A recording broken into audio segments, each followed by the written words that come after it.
Bonjour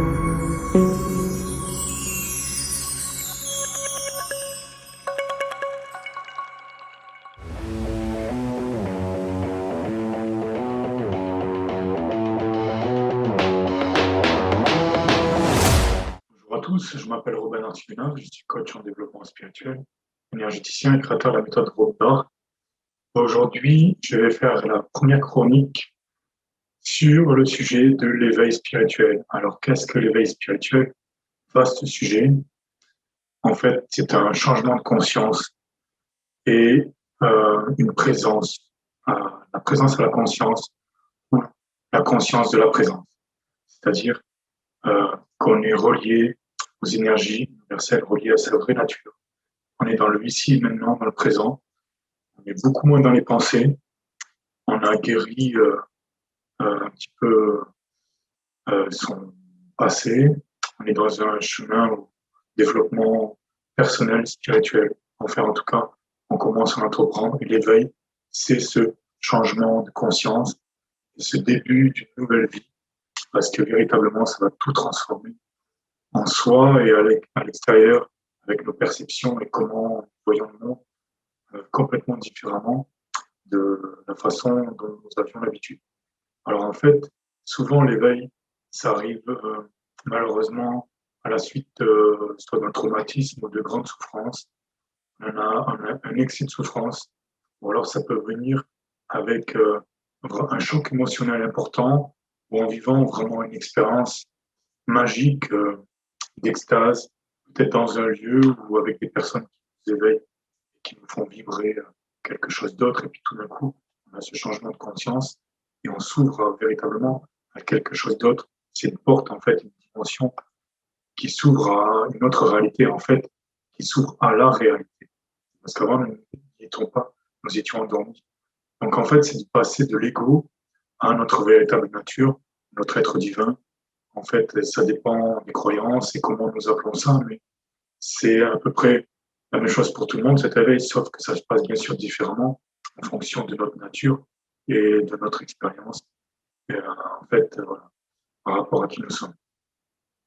Et l'éveil, c'est vraiment quelque chose de phénoménal, donc ça peut être ressenti de plusieurs manières. Ça peut être vraiment l'extase, la béatitude, on rentre dans un chemin de lumière, ou alors ça peut être euh, le départ de quelque chose d'autre, c'est-à-dire qu'on va mieux se percevoir et commencer un chemin de guérison ou un chemin de libération par rapport à des souffrances que nous avions vécues, etc.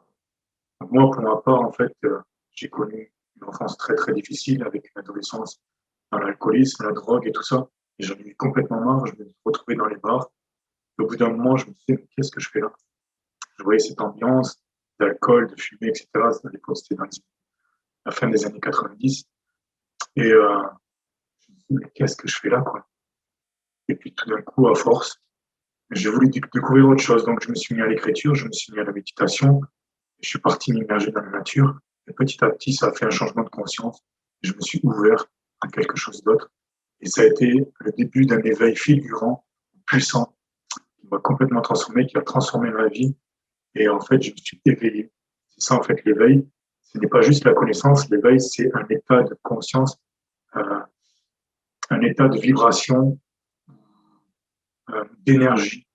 En fait, on va ressentir l'énergie universelle, sa propre énergie dans son corps.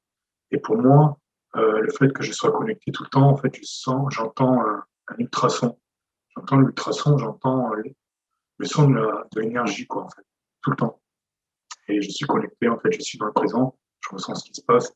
Et beaucoup, quand je suis avec des gens dans un groupe, dans une foule, je vais être attiré un peu partout parce qu'il y a plein d'énergies qui vont arriver, tout ça. Pour moi, le mieux, en fait, pour me ressourcer, c'est d'être dans les forêts, dans les grandes forêts. Et là, j'ai plein d'énergie qui viennent, je me ressource, je monte en énergie. Pareil également, quand je fais des méditations ou des soins énergétiques, je vais monter en énergie. Et pour délivrer encore plus ce qui doit être en énergie et pour faire du bien aux gens. Voilà. Donc, l'éveil, en fait, c'est un état vibratoire constant, relié, connecté à la nature, à l'univers, à l'énergie. C'est ça, en fait. C'est cette connexion permanente, en fait. C'est la présence. C'est une présence. On est présent à ce qui se passe. On est présent à la présence qu'il y a dans la vie, dans l'univers. Donc, c'est une connexion à la conscience, en fait. Voilà. On est dans une autre forme de conscience plus élevée. On n'est plus endormi, en train de manger de la mauvaise nourriture ou devant des écrans de télévision tout le temps, en train de répéter les mêmes choses, dans un état, dans un automatisme, en fait, qui est toujours le même. En fait, on est une nouvelle personne, mais plus grand, en fait, on est dans son être divin. Donc, beaucoup de gens connaissent ça maintenant. Et en fait, ce qui est difficile dans ce monde encore à l'heure actuelle, c'est qu'il n'y a pas beaucoup, au niveau de l'éducation, tout ça, ce n'est pas encore beaucoup mis en place. Donc, les gens doivent chercher sur Internet ou dans les livres, etc., pour pouvoir les aider dans ce cheminement intérieur de, de développement personnel, de développement spirituel, etc. Donc, pour ça, il y a de plus en plus de thérapeutes, soit aussi dans les médecines douces, alternatives, holistiques. Il y a de plus en plus de praticiens, tout ça. Donc, c'est bon, en fait, d'aller vers des personnes compétentes qui peuvent nous aider à travers ce chemin parce que c'est parfois difficile. Il y a des montagnes russes au début. En fait, on va se sentir haut, on va emmagasiner de la lumière, puis après, on va redescendre parce qu'emmagasiner de la lumière, ça veut dire qu'on s'ouvre à une partie plus grande de soi-même. Donc, forcément, on s'ouvre à une partie plus grande de soi-même. On va plus voir le bas aussi. Donc, on va y être amené à travailler le bas. Euh, Quelque part, c'est son ombre, ou des fois, ça peut être son enfer aussi, des choses qui remontent à la surface qu'on a besoin de travailler. Donc, il faut rester dans son être divin, dans son moi supérieur, et aller voir ça en étant conscient et connecté. Pas en retombant dedans, dans les anciens penchants, etc. Ça va faire mal, ça va faire souffrir. Donc, il faut vraiment y aller avec un esprit apaisé, relâché, et aller travailler les profondeurs de son corps. Je vais dire que c'est le bas de la colonne vertébrale, euh, la sécurité avec le ventre aussi, les problèmes affectifs, la sexualité, et ensuite le troisième chakra qui est le plexus solaire avec son pouvoir intérieur. Qu'est-ce qu'on va faire avec ça et comment on gère, comment on a confiance en soi et son estime de soi. Donc ces trois premiers chakras sont essentiels d'aller travailler avec l'ancrage pour aller après développer le haut, le troisième œil et le coronal. Bien sûr aussi la gorge. Mais si on va travailler au départ le haut de son corps, ce que font beaucoup de gens en méditation, ils vont aller travailler en haut parce qu'ils veulent fuir la matière, les problèmes, la difficulté, en fait, ils vont travailler en haut. Ils vont croire monter. Bien sûr, on peut accéder à des hautes énergies de lumière, etc. Mais si on ne travaille pas d'abord le bas, qu'on met tout ça en place, on va retomber. Ça va être la chute. C'est là que ça va faire mal. Parce que si on commence bien comme un arbre qui grandit bien en travaillant le bas de son corps pour faire grandir son tronc, avec l'ancrage, la sécurité, euh, l'affectivité, la sexualité, le plexus solaire, le soleil intérieur, et aussi le cœur, bien sûr. S'accepter soi-même en entier et s'aimer totalement, c'est la base, en fait, pour grandir naturellement, évoluer d'une façon sereine et bien comme il faut. Donc tout ça, en fait, l'éveil, le chemin spirituel et personnel, c'est un travail au jour le jour. En fait, il faut faire selon ce qui se présente au moment présent. Il faut écouter son corps, il faut écouter ses ressentis. Il ne faut pas aller travailler quelque chose qui n'a pas lieu d'être dans le jour même. Il faut écouter son corps, il faut aller voir ce qui se passe là, présentement. Donc, on va méditer, on va faire aussi des activités bénéfiques comme le yoga, le tai chi, le qigong, ou la marche consciente, ou peut-être le footing. En fait, ça dépend pour les gens, selon vos envies. En fait, il faut toujours s'écouter et toujours le bon choix. C'est ce qui nous fera le plus de bien, ce qui nous donnera le plus d'énergie et ce qui nous mettra le plus en joie. Ça, c'est toujours le bon choix. Que ce soit un chemin, que ce soit une direction à prendre ou une action à faire, ou aller voir une personne ou une autre. C'est ça qui va nous donner le plus d'énergie. Ça va être le bon chemin, toujours. Donc voilà, l'éveil, c'est quelque chose de complexe, de puissant, de profond, d'infini en fait. Et on est toujours un enfant de la vie. On apprend toujours, même à 90. Donc voilà, il ne faut jamais se croire supérieur à l'humanité, aux autres, etc. Parce qu'en fait, ils ont vécu des choses où on aurait bien du mal aussi à faire. Et nous-mêmes, on a aussi notre propre travail sur notre vie, sur notre passé. Donc en fait, le chemin qu'on va faire va devenir une aide pour certains. Et d'autres personnes qu'on va croiser vont être une aide aussi pour nous. Ça peut être un ivrogne, ça peut être une fille de joie, ça peut être un coiffeur, ça peut être n'importe qui. Toute personne qu'on va croiser va avoir forcément un message ou des énergies à nous apporter. Et à chaque fois qu'une personne, on va avoir des difficultés avec une personne, ça va être un message de l'univers pour nous montrer un point sensible en nous à travailler. C'est qu'il y a une fuite énergétique en nous si on a un problème avec une personne. Une fuite énergétique, donc, On n'est pas totalement dans l'acceptation de soi-même, pas totalement dans l'amour de soi-même. On doit travailler cette partie sensible en nous que l'autre fait manifester et avec laquelle on a du mal. Donc le problème, ce n'est pas l'autre, c'est soi-même. Et en fait, l'autre, c'est un miroir de soi-même, toujours.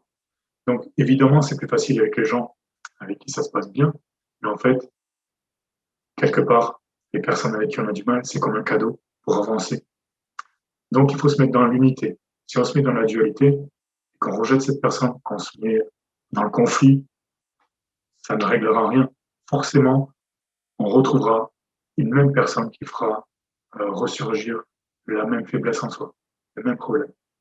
Inévitablement, puisqu'on est une âme qui en évolue. Donc, si on veut évoluer, on est obligé de régler ces problèmes. Sinon, on stagne. On stagne et au bout d'un moment, on en souffre. Donc, notre âme, l'évolution veut que nous, faisons l'ascension quelque part, mais l'ascension, c'est pas vers le haut, c'est toujours dans le ici, maintenant. Ici, maintenant, c'est au niveau de son ancrage, c'est au niveau du plan matériel. C'est le plan matériel ici qu'on transforme. C'est pas en essayant d'aller au-dessus, dans une dimension supérieure, sinon on va se couper de l'ancrage, on va se couper du bas de son corps. Donc en fait, l'éveil, c'est complexe, c'est subtil, il faut comprendre, il faut vraiment écouter son corps, il faut écouter ce qui nous fait le plus de bien, et ensuite vivre le jour, ne pas être trop dans une quête de recherche, tout ça. Ça peut être fait, mais il faut aussi vraiment se poser et s'accepter ici maintenant. Donc se poser, pratiquer la méditation, la contemplation et avoir un peu d'activité intellectuelle, d'activité créatrice et d'aide à autrui, etc. Donc voilà. En fait, vous écoutez votre corps, vous écoutez vos ressentis et vous faites au mieux de ce que vous pouvez, sans forcer, sans faire du forcing et sans vous croire, sans croire, se croire supérieur aux autres. Voilà. Toujours être dans la bienveillance, dans l'humilité et dans la compassion. Toujours s'accepter soi-même et s'aimer du mieux qu'on peut. Donc aller travailler ses zones en bas de son corps pour grandir d'une belle façon et pouvoir offrir son soleil ensuite aux autres, etc. Après l'éveil spirituel, il y a besoin des fois de ressourcement, d'aller s'isoler un peu dans la nature, de faire peut-être des retraites spirituelles.